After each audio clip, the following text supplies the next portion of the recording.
नमस्कार। बहुत ही शर्म की बात है कि सुधीर शर्मा जी, आपने हिमाचल प्रदेश के गर्व, अभिमान, हमारे स्वाभिमान माननीय मुख्यमंत्री श्री सुखविंदर सिंह सुक्खू जी के लिए किस तरह के शब्द प्रयोग करे जब एक दौरे पर हमारे माननीय मुख्यमंत्री जी चंबा थे और वहां एक साधारण से गरीब एक बार्बर की दुकान पे वो अपने बाल कटवाने गए।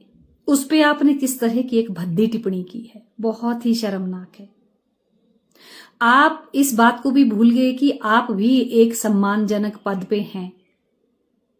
क्या किसी दूसरे सम्मानित पद पर बैठे हुए व्यक्ति के लिए इस तरह के शब्द प्रयोग किए जाने चाहिए? आपने हमारे माननीय मुख्यमंत्री जी की कोई निंदा नहीं की है, क्या उनकी बेइज्जती नहीं की है, बल्कि आपने अपनी बेइज्जती करी है और अपने संस्कारों की बेइज्जती करी है। हम जानते हैं कि आप किस परिवार से हैं, एक सम्मानित परिवार से, लेकिन इस तरह के संस्कार जो है वो उस परिवार के हो ही नहीं सकते। शायद जहां आप आज हैं ये उन्हीं का असर है।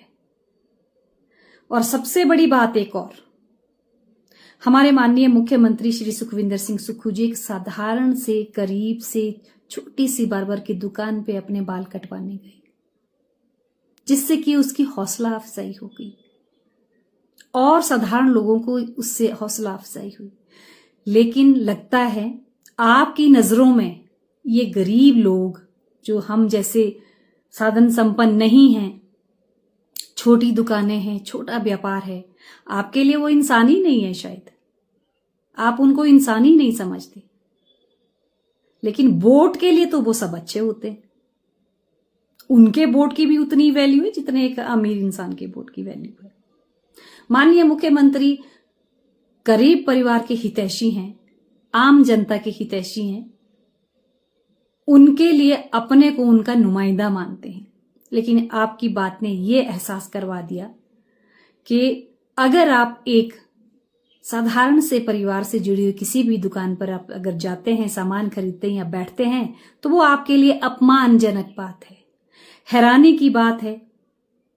आप हमारे संगठन में थे जहां ये कल्चर नहीं है, आप इसको अपने साथ नहीं ले गए, उसे आप यहीं छोड़ गए और आपने वहां जाके वो कल्चर अपना लिया है, जिससे कि साफ जाहिर होता है कि आप किसी का सम्मान नहीं करते।